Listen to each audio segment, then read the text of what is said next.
Writing 100 Transition to College Writing is an ungraded 3-credit course that freshmen at the University of Michigan may choose to take before they enroll in a course that fulfills the university's first-year writing requirement.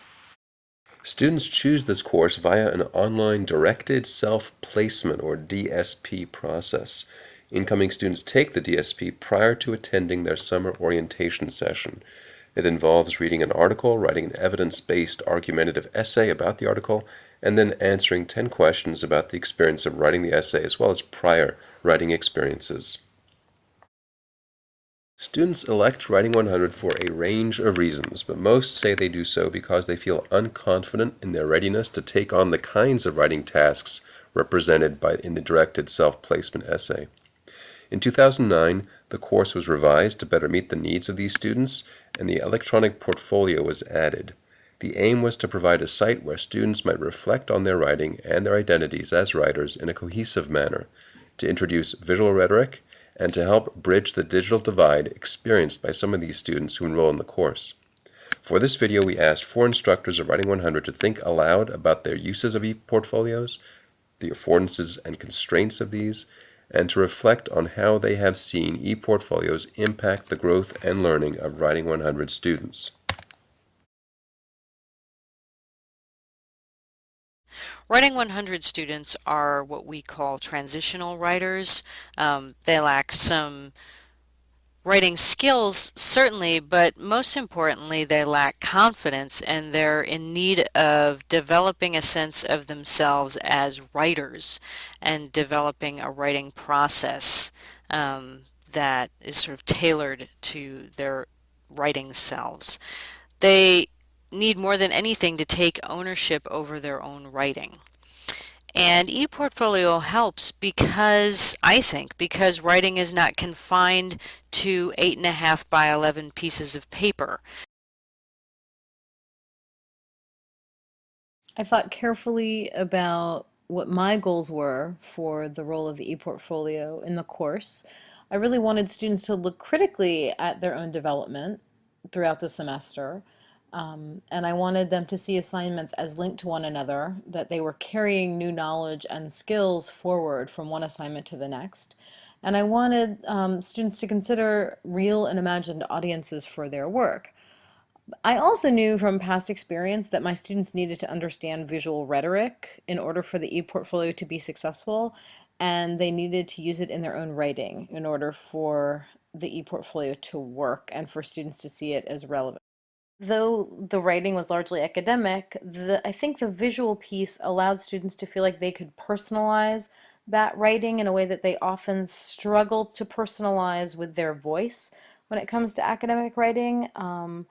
The images and their sense of audience, because they were publishing online, made the writing a lot more lively. They also had a much greater investment in their final product because these pieces were made public, as compared to the students who I taught the very first semester I taught developmental writing who did not create ePortfolios. And putting pieces online just created a broader sense of audience for my students. They were not just writing for me as their instructor. And also seeing the work published online and having them revise directly in their ePortfolios even after they had published the pieces sometimes, and writing reflective analysis on completed pieces intensified their sense of writing as a process. And many of them said to me, well, this is online, but I still don't feel like it's done. I still feel like it needs a lot of work. And hearing first year writers say that felt like a huge victory to me. A final essay that also takes on this topic and uses a much more personal kind of approach to how they want to argue it, comes from another Alex in my class, who finds some middle ground in the argument. He sees both sides of it, the respect for the soldiers' families and the right for privacy is still key and paramount, but that their photos should be released if the families want them released. And so part of that comes from, and we see again here, his choice of photo is soldiers paying respect, honoring a fallen comrade. But later on, he draws us to this very personal aspect. His brother is serving, and he shares a picture of his brother and himself together, and ends the essay with a picture of his father, who also served the country, and a picture of him and his father together. But also leads us to kind of see that there is families are involved, and families should have some choice, and he wants to make sure that families' rights are preserved, that they can be protected. Students also made some rather clever uses of image as architectural and navigational markers in the menus that they created for their reader users. This student has a split image of himself on his homepage. This is him as a rugby player and as a student. And here we click into his work showcase. And the menu has images for each digital text. And for example, we have here, this is the web evaluation, and this is the reflective analysis that he wrote on the web evaluation. So we have a computer, and then the parallel image for the reflective analysis is the back of the computer screen. Similarly, for his writing philosophy, he has an image of an apple, and then for the reflective analysis, the image of an apple with a bite taken out of it. I look to the ePortfolio as an opportunity for reflection, both on a microcosmic level, paper by paper, and on a larger scale. The outgoing writer statement is an assignment I have all of my students do. It's the last assignment in Writing 100, and they reflect on how far they've come as writers. Have they come as far as they thought they've come? Have they moved at all? What is their process like now? It's sort of a sort of concluding reflection.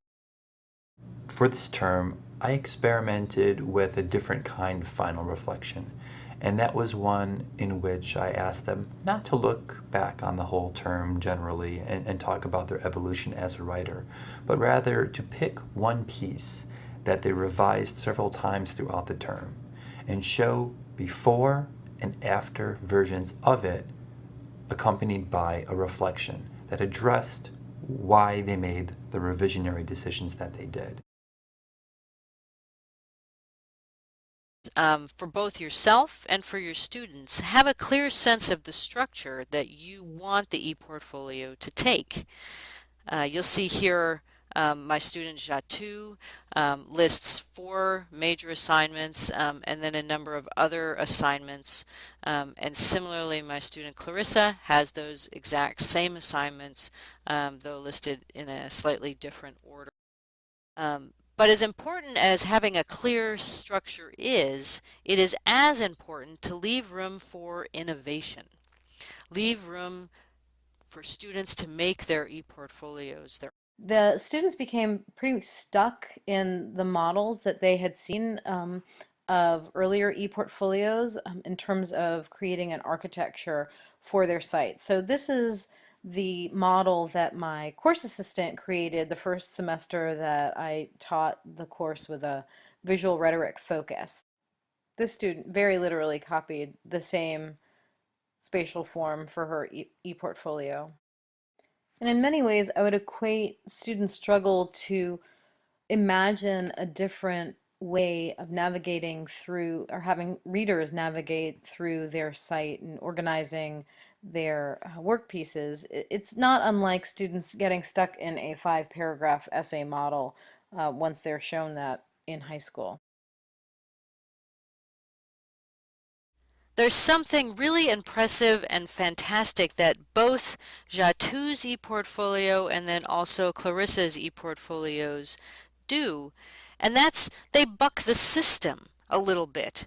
They say not just what they're supposed to say, what they think I, as a teacher, want them to say, or what they should say as quote-unquote good students, but they say what they want to say. And in doing so, they begin to emerge as writers.